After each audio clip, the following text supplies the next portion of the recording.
Hello everyone, it's Glenys Chatterley. We're having another business chat.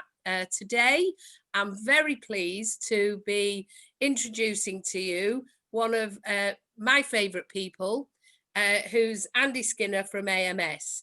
As you know, my company is EBN, Effective Business Network, and Andy and I have worked very closely together throughout 2020. What I want to do is find out a bit more about the person, a bit more about his business and a bit more about him. So my first question, Andy, is tell me a little bit about AMS. Hi, Glenys. So yeah, AMS Business Consultants. We're based in Ipswich. I launched the business early this year, following leaving the corporate world. We specialise in Lean and Six Sigma. And most people at that point go, what on earth is that? So in English, what we do is we help businesses understand how their business processes are performing. And help them if they need to improve them, help them understand whether there's any waste, or for some businesses, it's designing those processes because they don't have them in place. And we do that in two ways with smaller sized businesses, 5 employees or less. We work very hands-on with them as part of their team, if you like. And with larger businesses, I'm one of very few qualified people in the UK. Bit of a fun title is a master black belt, which people normally giggle at. But I'm qualified to train those individuals and leave them in a position so they can do what I do in their own business ongoing. Fantastic. And why is it that you do this instead of something else, being a black belt in something and teaching something that? So why did you choose this area of business? Do you know what? My background is financial services, insurance and mortgage servicing of 25 years. I know I don't look old enough, but I have been around that long. But whilst I've always worked in that sector, process improvement, continuous improvement, playing with things, making things better is what I've done my entire career. So my entire career has been doing what I'm doing now, and obviously building up more experience and knowledge over the years. And for me, I absolutely love identifying a problem and then being able to fix it.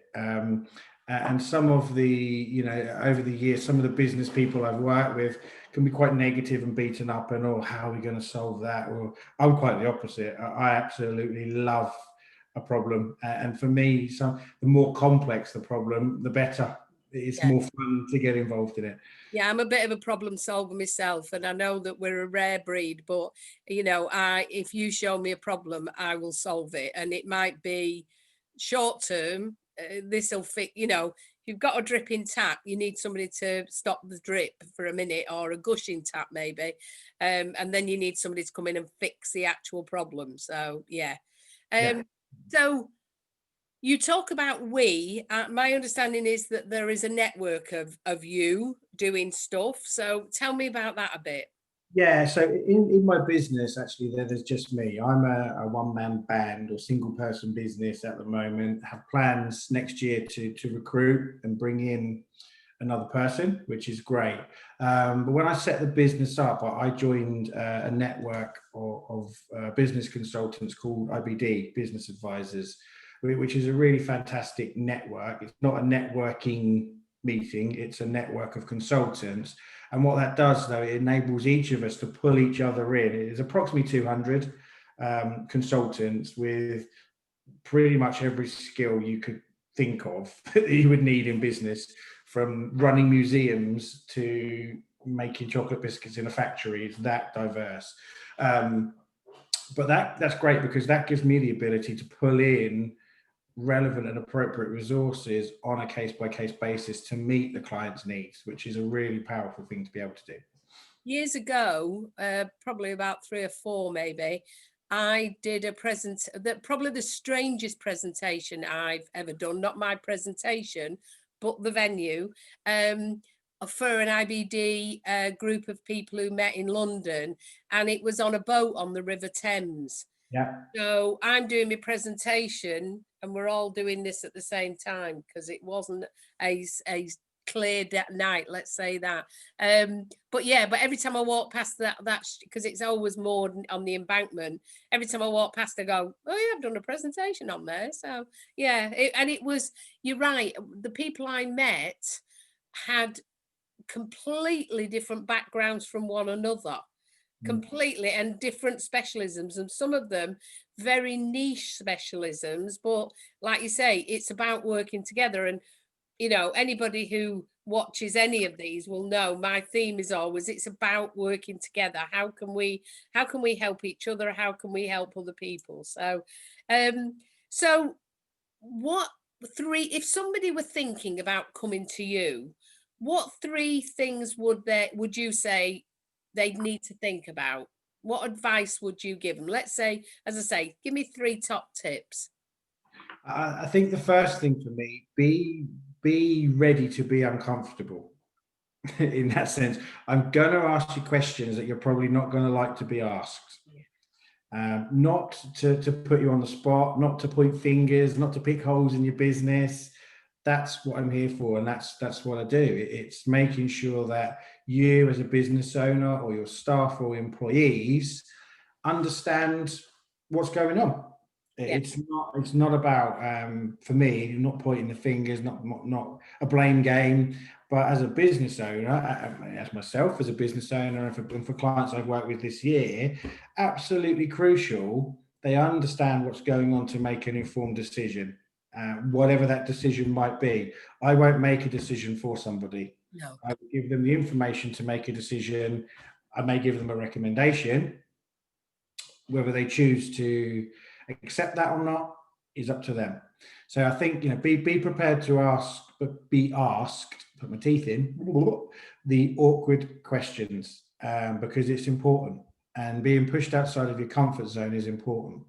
You're only going to, in my opinion, you're only going to improve and progress if you push yourself, as we've had lots of conversations about this, you and I, if you push yourself outside of your comfort zones. Yeah. I think the other thing I would say, I had a business advisor many years ago, and I had a different business, and he helped me to crash through the barrier of accepting that the business was never going to be what I wanted it to be. And that was very painful. I'd built the business up into what it was, and it was a very successful business. However, he helped me to do that to the point where I then sold on the business. And you're right, it was about asking the questions, well, you have to do this. Do you want to do that? So you need somebody. So carry on. Sorry, I sort of interrupted you. That's okay. That's okay. So, what was the question again? I forgot the question. About the three top tips, and you've done. Be prepared to ask awkward questions. I am almost demanding that people approach me, or I work with people that have a positive mindset as well. If you've got a negative mindset, I'm not for you. I'm probably going to wind you up and be annoying. But I think it's a large part of what I do. It's a technical skill set, a technical toolkit that comes with the jargon.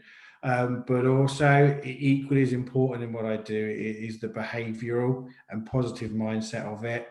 And it's crucial for me that clients I work with understand that from day one, because if they haven't got that positive mindset, or can shift to that positive mindset, and display those behaviors within their business, as soon as I start working with them, whatever was going wrong before, or the bad habits, or whatever it might be, creep back in.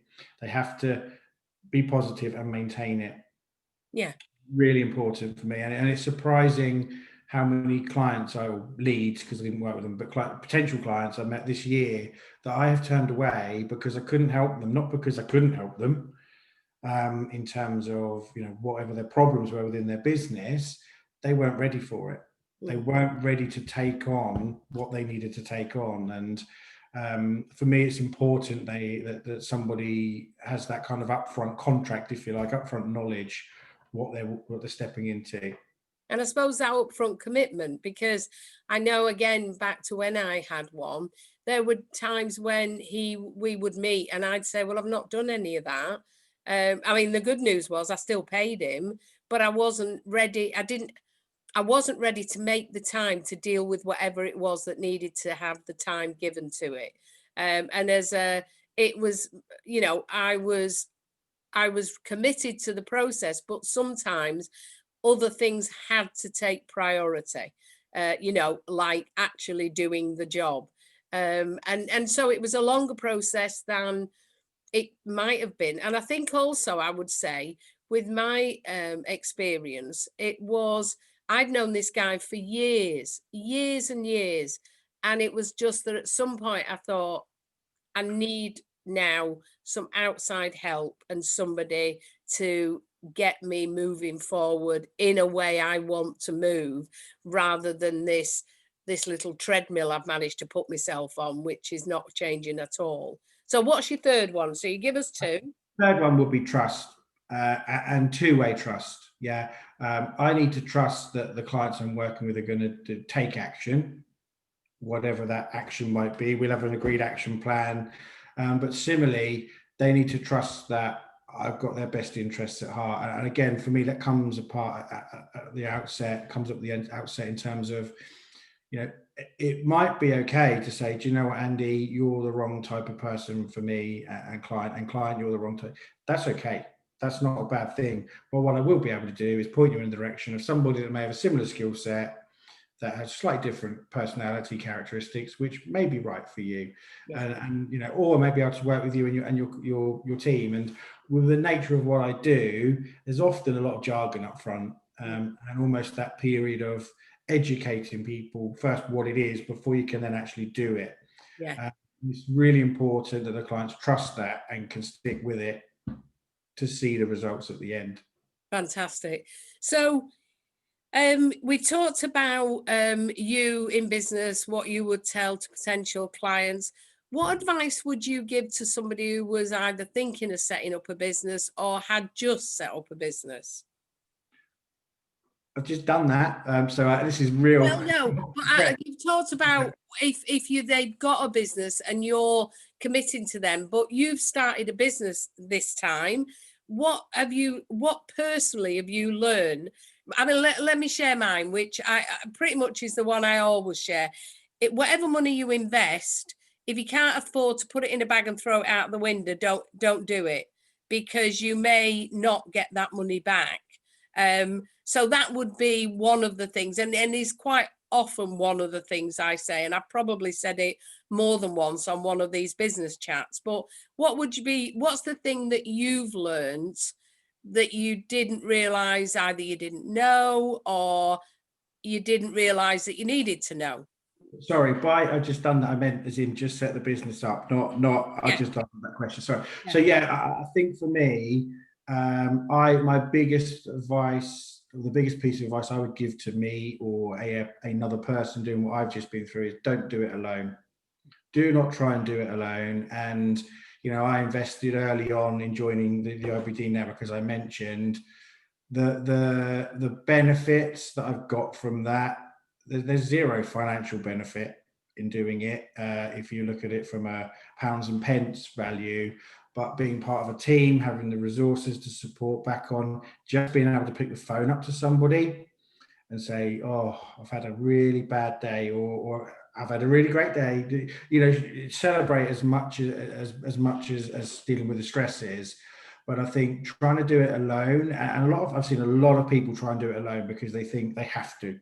Yeah. It's my business, I will do it. No, actually, you're going to be a much better business owner if you don't try and do it alone. Yeah. If you use the support of resources. And I don't necessarily mean buy in or outsource resources that cost. It might be have a supportive network around you, which is what I really love about EBN, and you know that, because it is a supportive network. It's not a hunting ground, if I call it that, looking for business. It's people supporting each other, which which is what is the main reason, the only reason I joined, because I found it fabulous. Yeah, I think that's, I mean, it's funny, all these business chats I've done, we always come round to It's about networking. It's about getting people around you. It's about getting people around you, as you said, not just in the bad times, but the good times to celebrate with you. And the other side of that is not just in the good times to celebrate, but in the bad times when you're going, oh my God, that didn't go according to plan, and it's that somebody saying, well, have you thought of, or I tried that and it didn't work, but you might do it differently, or whatever it is, or they're there, do you want a cup of tea, or whatever. It's that people around you who have got your back, who want you to succeed, because there are people out there who won't want you to succeed. And it's about having people who are not emotionally there with you, because it's, everybody close to me, my family, my close friends, they don't understand my business, or they don't understand what being a business owner is like and about and all of that. And I think that's the thing. I mean, you said, you were talking earlier about meeting somebody who's become, and you said he's sort of a friend, but he's business friend. Well, I call them business friends, and they're friends that I may occasionally socialize with. But, if I need some help, they've got my back. If they need some help, I've got theirs. Yeah. And that's important, I think. I think it's crucial, and I'm not. Sometimes people are a bit too proud to admit that they need that help or support, or see it as a weakness. I'm not too proud to admit it. I've had a chap that now I have weekly calls with him now, and it's two ways. Like, Andy, what have you done this week? How's it going? And vice versa. Alan, how's it going? And that's been invaluable for both of us. Right now, he's in tier 3 again, poor bugger, lockdown, and he's really struggled this year, because for him, working with technology online is not comfortable for him. He's had very little choice this year, so I've been able to help him with that and say it's no different to being it is different to being in a room, but give him some pointers, because I'm used to working virtually. And vice versa. So it's being able to support each other, and that support network. Don't underestimate how significant and the importance of that. And I think also what people don't realize is it isn't actually just a two-way street. It's that you may do something for me and I may not be able to do something for you because you don't need anything at the minute or whatever it is, but I do something for somebody else who does something for somebody else. And then down the road, you talking to that third, fourth, 50th, 100th person, and they do something for you. It's just about giving it out and being there. And it's, absolutely. For me, networking works, and it always has, whether I work for other people, though we didn't call it networking then. And it always has for my businesses. And it's always formed a massive part of my marketing. So let me ask you then, as we're coming to the end, tell me one thing about yourself that you wouldn't know, or something you do, or something you're interested in. So we learn a bit more about Andy the person, not just the businessman. Blimey, that's dangerous asking me that, Glenys. I know, and even as I was saying it, I was starting to sweat a bit. Yeah. No, I think keeping it appropriate. Yeah. One of the things I absolutely love doing is I run a boys' football team, which my son's part of as well. And I've done that for the last 7 years now. Blimey, that's a long time.